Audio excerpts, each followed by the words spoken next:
Mababa views mo kasi ganito ang ginagawa mo sa pakikipag-engage. Ang invalid engagement tulad ng hindi pagtapos sa video na pinanonood mo, pareho kayong tatamaan ng may-ari ng content. Babagsak ang ranking ng content dahil hindi tinapos ang panonood. Ang hindi pagtapos sa panonood ng video ay signal sa algorithm na hindi engaging ang content, kaya nare-reduce yung distribution. Ibig sabihin hindi na ipapakita ni AI sa mas malaking grupo ang content. Kung ikaw naman ang engager at hindi mo tinapos ang panonood, pero nag-react, comment at share ka, matag ka as fake or invalid engagement.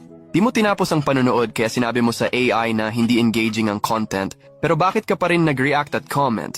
Ni-share mo pa. Lalong masama, nag-follow ka pa. Ano ang parusa? Reduced visibility ang lahat ng content mo. Kaya wag ka magulat na dati ang taas ng views mo pero biglang bagsak na ngayon.